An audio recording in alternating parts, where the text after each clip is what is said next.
자, 모두들 반갑습니다. 지니 인베스트먼트의 강태궁 전문가입니다. 자, 금일은 다음 주 국채금리 대폭락, 증시는 미친 듯 오른다.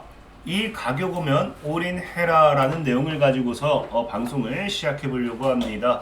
자, 방송을 시작하기에 앞서서 늘 말씀드리는 여러분들의 좋아요, 구독하기, 댓글까지 너무나 많은 힘이 된다라고 말씀을 드리면서 오늘의 방송을 시작해 보도록 하겠습니다.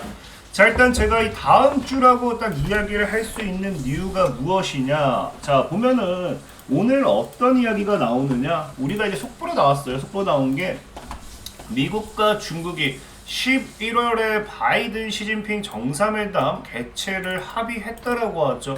자, 그러면 어쨌든 이 정상회담에 대해서 무슨 이야기가 나올 겁니다. 아무런 이제 의미 없는 정상회담을 하지 않을까 생각을 하고 있고요.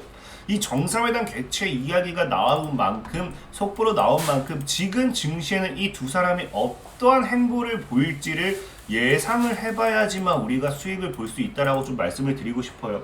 자, 그럼 당장 우리가 과연 이 정상회담을 개최하는 이유가 무엇인지에 대해서 좀 생각해 볼 필요가 있는데, 분명하게 좀 말씀드리고 싶다고 하면은 저는 이 개최하는 이유가 너무나 당연하다고 생각을 해요. 개최하는 이유가 무엇 때문이다? 바로 지금 바이든 대통령에 뭐가 있어요? 재선이죠, 재선. 지금 사실상 늘 중국 입장에선 뭐 했느냐? 미국한테 너무 과하다. 너무 니네 제재 너무 과하니까 좀 봐줘라. 뭐 이런 입장이었습니다. 너무 심하다. 근데 미국은 원래 어떤 입장이었습니까? 아, 말도 안 되는 소리 하지 마라. 저리 가. 니네 제재할 거야. 니네 더 크면 안 돼. 니네 제재한다. 억압한다. 이런 느낌이었습니다. 자, 근데 이 바이든과 시진핑의 이 뭐가 된다, 정상회담을 진행한다라는 거는 바이든 입장에서는 필요한 게 생겼다라고 봐야 돼. 필요한 게. 그럼 바이든 입장에서 지금 당장 필요한 게 무엇인가? 사실 뭐 이스라엘과 팔레스타인의 전쟁에 대한 부분인가? 아니면 러시아와 우크라이나의 전쟁에 대한 부분인가? 뭐 라고 생각할 수 있지만, 저는 바이든 입장에서는 절대적인 전쟁을 가지고 뭐 이야기를 할 거였으면 이미 예전에 했고, 하더라도 지금 당장 했지 전쟁 관련된 부분은 아니라고 생각을 해요. 그렇다라는 거는 바이든 입장에서 당장 우리가 생각해 볼 수 있는 거는 재선밖에 없지 않나라고 생각을 해보고 싶고, 특히나 재선 관련되어 있는 부분에 있어서 우리가 조금 더 이 힘을 실을 수 있는 게 뭐냐고 하면은 지금 바이든의 지지율이 얼마다? 최저랍니다, 최저. 그냥 지금 이 지지율이 지금까지 역대 최저의 지지율을 기록할 만큼 나락으로 갔다라는 거는 사실 이대로 계속해서 가다가는 바이든이 뭐 할 수밖에 없다. 바이든 당연히 너무 다음 재선에서는 될 수가 없겠죠. 그러니까 이 지지율을 끌어올려야 됩니다.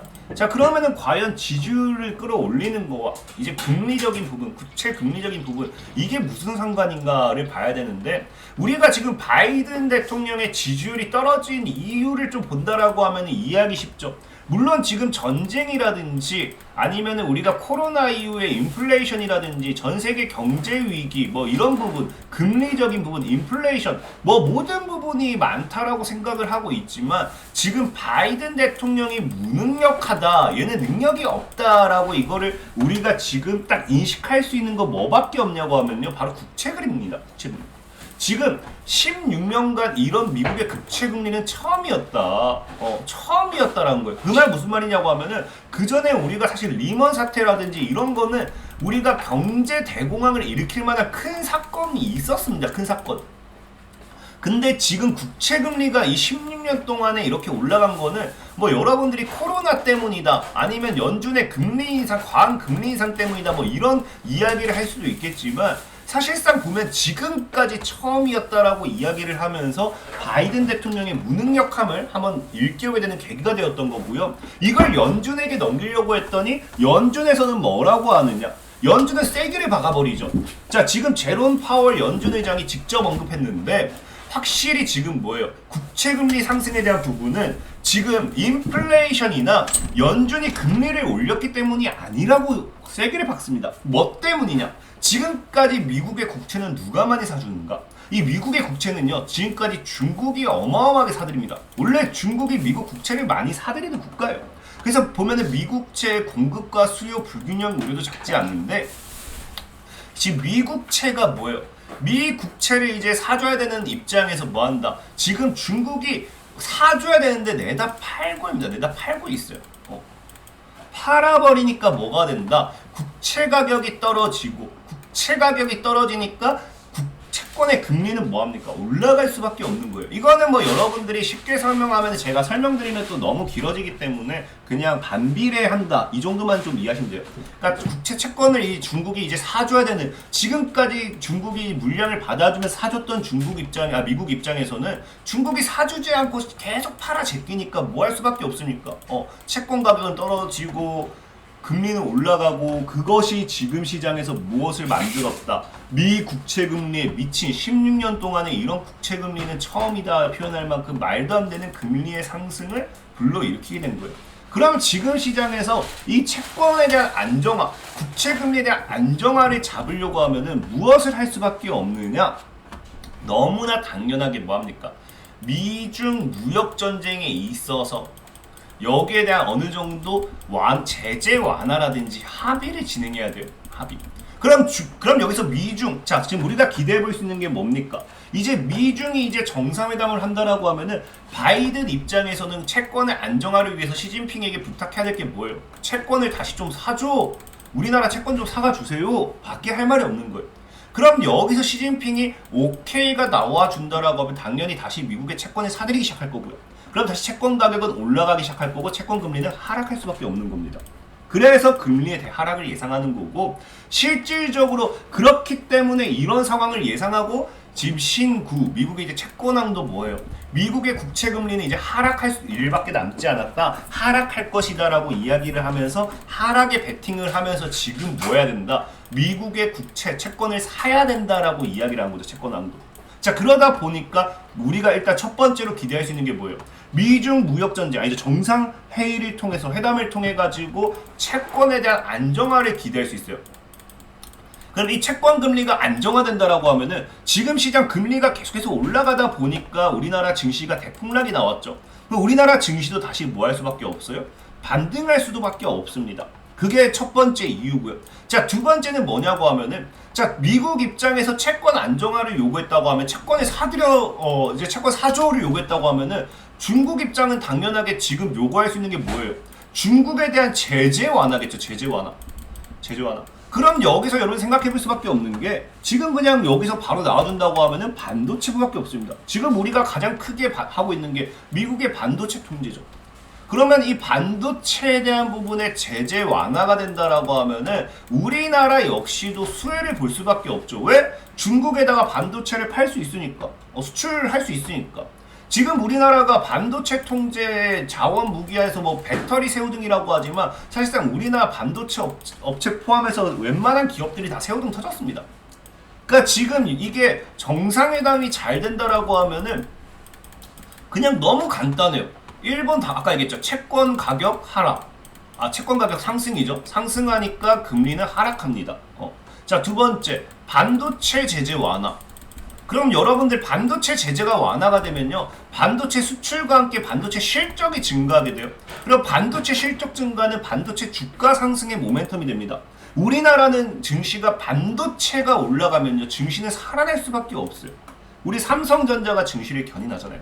그러니까 반도체가 살아나게 되면서 우리나라 증시에 대한 추가적인 상승 모멘텀을 기대해 볼 수 있는 거죠. 지금 타이밍도 너무 좋은 게 뭐냐고 하면은, 자, 반도체 업황이 안 그래도 뭐예요? 최근에 이제 회복 스타트를 끊었다라고 하면서 반도체 관련되어 있는 종목들의 상승이 조금씩 나와주고 있죠.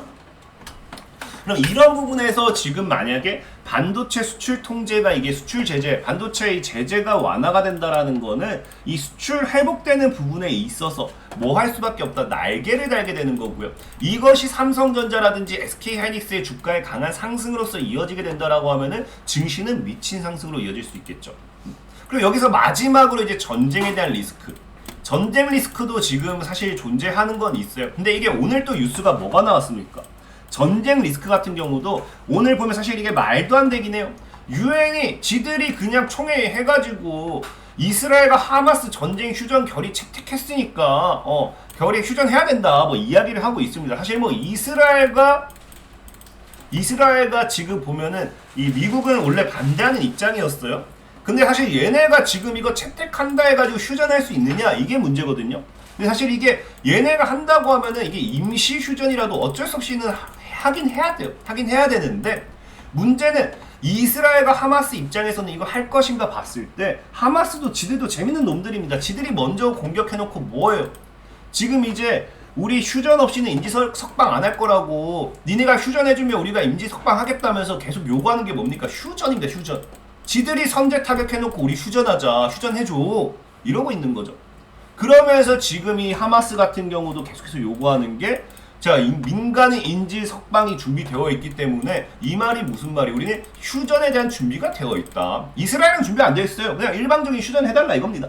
근데 미국 입장에서 사실은 원래 이걸 안 받아들일라 했거든요. 그러니까 아까 얘기했던 게 뭡니까? 이 유엔에서 반대했던 게 누구? 미국과 이스라엘이 강하게 반대했어요. 근데 이제 이 바이든 입장에서 이제 지지율의 발등에 불 떨어지니까 뭐예요? 그래, 이거 임지를 풀어줄 거야? 오케이, 그럼 뭐 하겠다?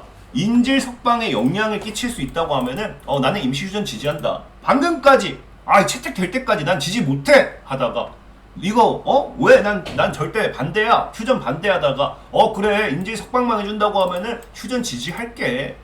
라고 뭐가 나와요? 이야기가 나오는 거죠. 참 재밌죠. 그러니까 지금 만약에 이게 임시 휴전이든 장기 휴전이든, 근데 저는 임시 휴전이 진행돼 버리는 순간은 하마스가 자꾸 휴전을 하자라고 이야기하는 걸 봤을 때는 장기적인 휴전이 될 확률이 크다 봅니다. 그러면 이게 역시도 뭐가 됩니까? 유가 하락에 대한 모멘텀이 되죠. 유가 하락이 되면 유가 하락까지 이어지면 뭐가 된다? 역시 증시는 살아나겠죠? 그러니까 지금 증시가 살아나야 될 모멘텀밖에 없다라는 거예요. 그래서 저는 오히려 지금 시점에 보면은 우리가 코스피 차트로 봤을 때도 뭐합니까? 상방 추세 지금 이어지고 하방 추세 이어지고 여기서 반등하다가 돌파했을 때 강한 상승이 나올 확률이 크다. 지금 전고점 약 2250포인트 이 정도는 진짜 잘 안 깰 것 같아요. 저는 정말 제가 봤을 때 증시의 상방을 믿고 올인 베팅해야 될 구간은, 만약에 코스피가 2200선까지 온다, 이 구간까지 온다, 그럼 저는 진짜 올인해도 나쁘지 않지 않을까. 사실 여기까지 무너진다는 거는 말도 안 되고, 많이 봐봐야 이 구간을 생각하거든요. 그럼 여기서 이제 내가 올인해놓고 뭐 좀 빠지면 버텼다가 빠진다 하더라도 더 빠질 종목들이 더 빠질 구간이 없을 겁니다. 개인들이 너무 많이 털려가지고 빠졌다가 이렇게 날리면은 정말 증시에 강한 상승이 나와주지 않을까. 자, 역시나 증시 상승이 나왔을 때는 지금 시장에서 봐야 될 건 반도체 쪽을 좀 보면 좋겠죠. 그래서 최근에 어떻게 영상을 찍다 보니까 반도체 관련되는 영상을 좀 많이 찍었어요. 그러니까 반도체 관련되는 영상 뭘 사면 좋을지 확인해 보셔도 좋을 것 같고, 아니면은 또 이거 외에도 반도체 검색하면 좀 많이 나올 거니까 참고하시면 좋겠다라고 말씀을 드리면서, 지금은 증시 하방에 대한 걱정이 아닌 다가올 증시 상방에 대한 좀 걱정을 하셨으면 좋겠습니다. 저는 진짜 최악은 최고는 뭐냐고 하면은 이번 11월 FOMC 여기에서 금리 인상이 나온다. 저는 이거는 진짜 끝이라 봐요. 금리 인상 나와버리는 순간 저는 진짜 집문서 팔아서 베팅해야 되지 않을까. 진짜 이거는 악재 소멸. 진짜 마지막 금리 인상 한 번은 더 할 수 있다. 이것 때문에 지금 증시 계속 떨구고 있잖아요. 금리 인상해버리는 순간 이제 끝났구나.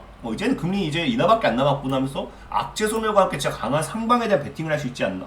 저는 오히려 지금 다음 주인가, 이게 11월, 이게 지금 11월 중이라고 했기 때문에 정확한 날짜는 확인이 안 됐어요.